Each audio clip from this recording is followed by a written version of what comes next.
This is video 18 in a series. To see the rest of the series, please click on the links in the description below. Judge among yourselves. Is it proper for a woman to pray to God with her head uncovered? Does not even nature itself teach you that if a man has long hair, it is a dishonor to him? But if a woman has long hair, it is a glory to her, for her hair is given to her for a covering. In the last video, we saw that nature, which is God's creation, teaches us many lessons. But if we want to learn the lesson nature is teaching us about our hair, we need to look at our own nature. We need to examine and consider the nature of human beings. We get knowledge about our own nature in two ways.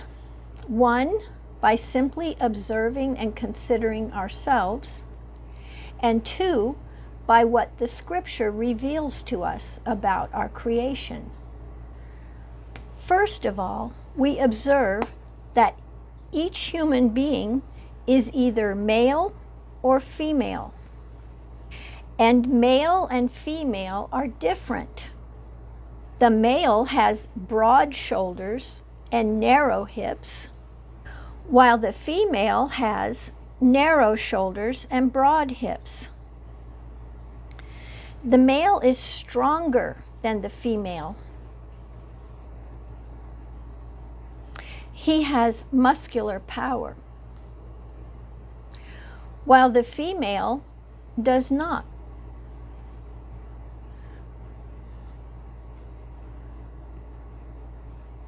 The male is designed to beget children, while the female cannot beget children.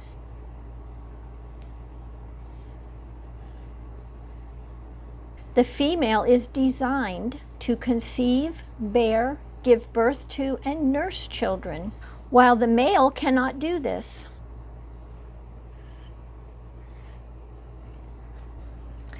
And what about our hair? The male can grow a beard and a mustache, while the female cannot. So we can see that God created the sexes to be different from each other. And when we consider the differences between male and female, we see that they are opposites. Broad is the opposite of narrow. Strong is the opposite of weak. Bearded is the opposite of beardless. The sexes have opposite attributes. This is why we commonly speak of the opposite sex. The sexes are opposite, and it is obvious that these opposite differences fit together. They are complements. Male and female fit together like jigsaw puzzle pieces fit together. Complement comes from a Latin word which means that which fills up or completes. Complements are that which completes. Something added to complete a whole, either of two parts that complete each other.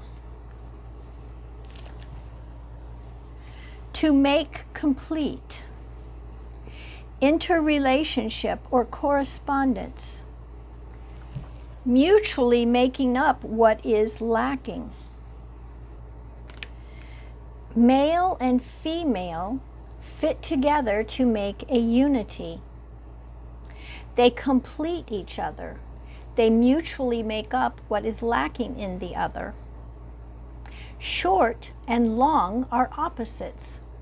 Should both man and woman have short hair? Should both man and woman have long hair? Or should one of them have long and the other have short?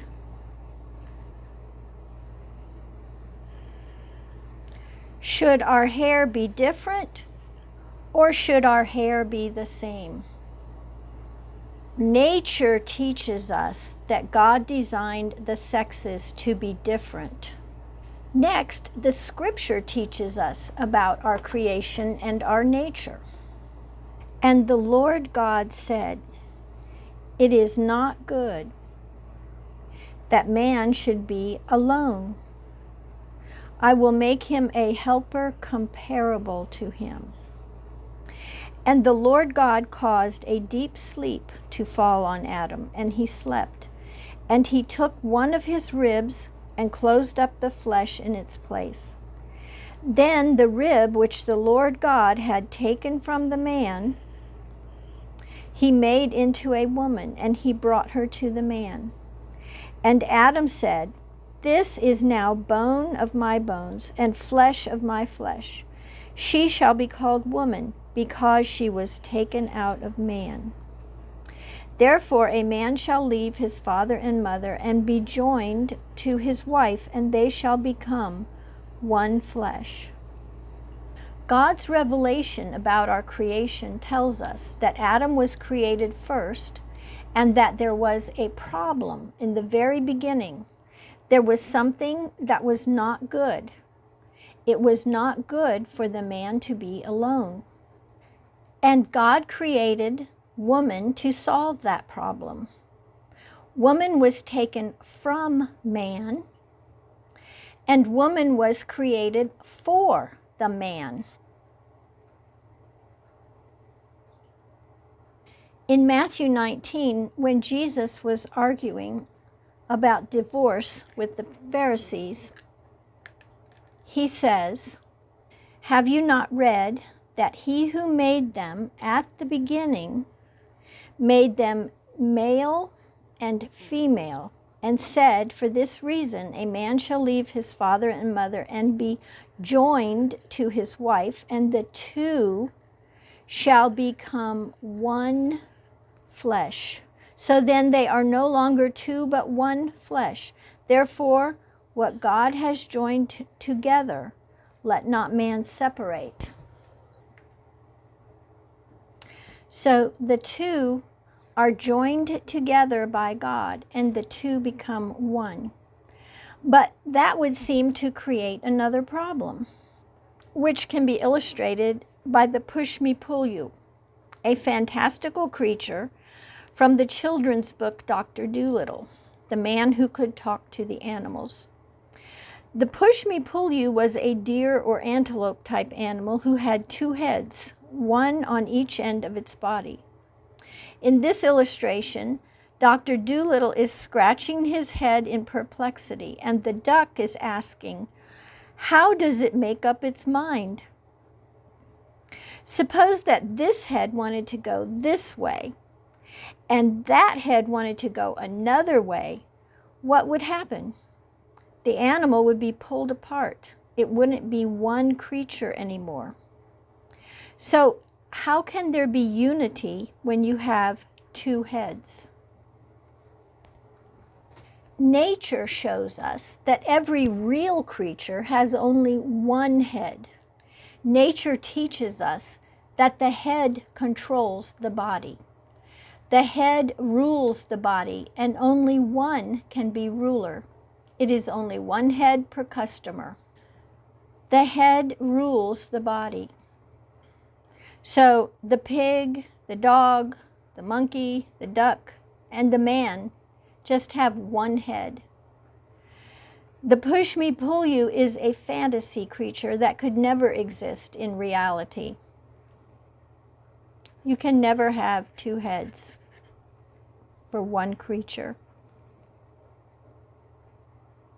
So if you have two heads, then how can you have unity?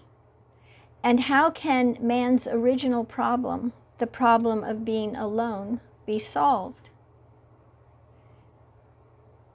Well, democracy is not the answer, because there can never be a majority vote when there are only two. The answer is that one of the heads must rule.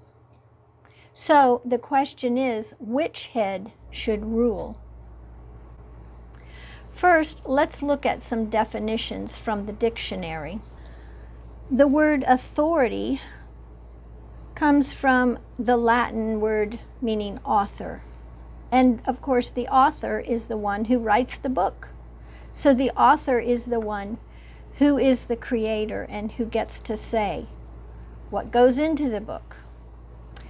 The power or right to give commands, enforce obedience, take action, or make final decisions. Power, power, power, power, or right to enforce orders, laws, etc. And the synonym is power. So the word power comes from a Latin word meaning to be able. It's the ability to do, act, or produce. Great ability or faculty. Force, strength, ability to control others, authority,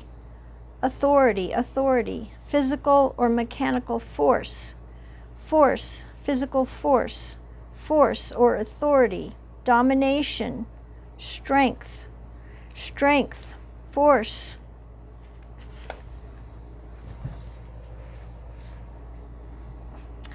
And at the bottom of this definition is a little group of synonyms. Power and authority are synonyms. Power denotes the inherent ability or the admitted right to rule, govern, determine, etc. Authority refers to the power, because of rank or office, to give commands, enforce obedience, make decisions, etc. And it says also see strength. And then we have the word glory. Great honor and admiration won by doing something important or valuable. Worshipful adoration or praise. To be very proud, rejoice, exult. So, why does God have authority and glory? Because He is the Creator. All things come from Him. Nothing would even exist without Him. Did God do something important and valuable? Yes, He created all things, and He should receive all glory, honor, and obedience. So, 1 Timothy 2 tells us, I do not permit a woman to teach or to have authority over a man, but to be in silence. For Adam was formed first, then Eve. So why does man have authority? Because man was first. The woman came from him and was made for him. Woman owes her existence to man. So man has the authority, and nature, the way we were created, teaches us that. God gave man the physical strength and power.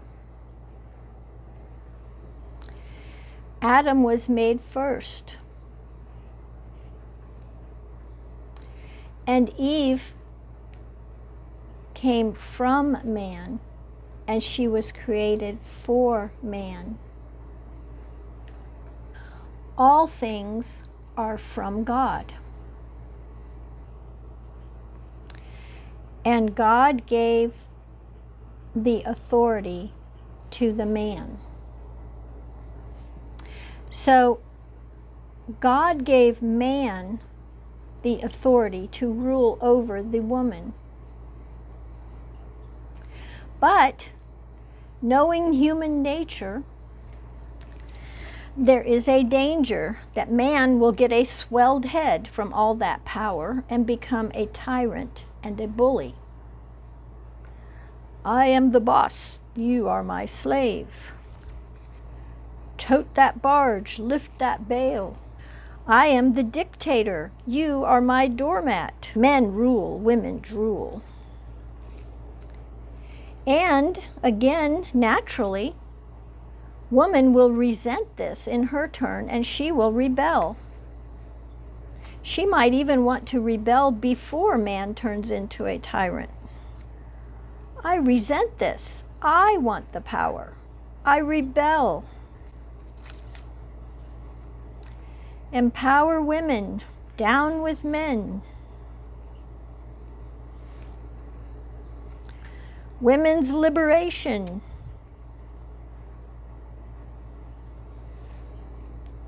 Feminism, equality, freedom. And so what you have is you have the battle of the sexes,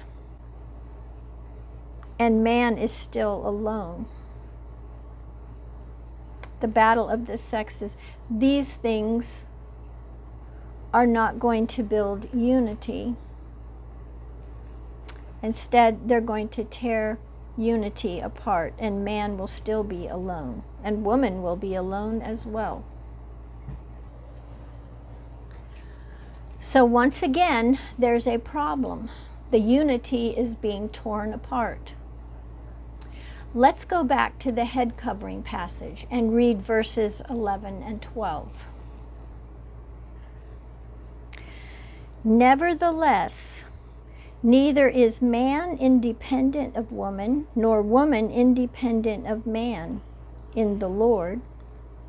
For as woman came from man, even so man also comes through woman. But all things are from God. So woman came from man and was created for man. But man also comes through woman.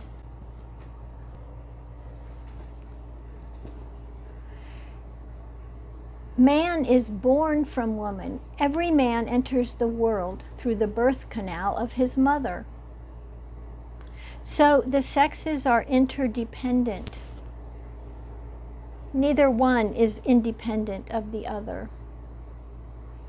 Also, Eve came from Adam, but Adam did not create her. He was asleep. He was completely unconscious.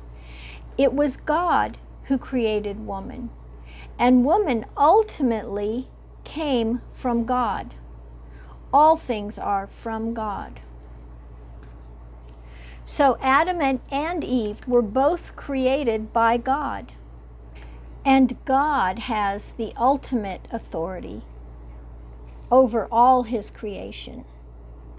And when God gave authority over woman to the man, he also gave a covering of that authority to the woman at the same time.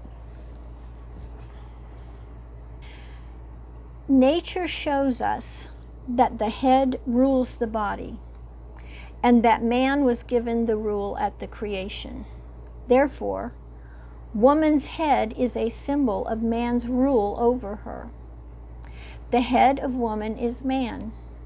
The man has the dominion. He is to dominate. That is the masculine nature as created by God in the beginning.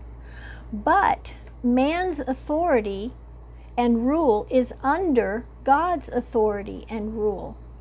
Man does not have absolute power over woman. Man's authority is delegated. It came from God.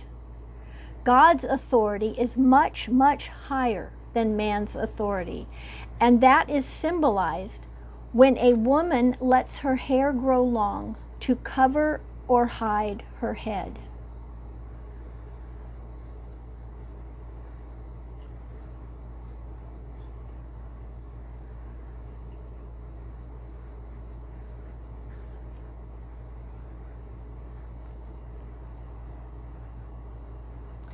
When a woman chooses to grow her hair long, her subjection to man, which is symbolized by her head, is covered and hidden, and that is her glory. It is woman's glory that man's authority is delegated and limited and bounded by God's rule. But on the other hand, if the man chooses to grow his hair long, that is a dishonor to him. He is acting like a woman, not a man. He is symbolically abdicating his dominion, which was given to him by God. So his hair should be short. In closing, let's look at an application of this principle, which is taught us by nature.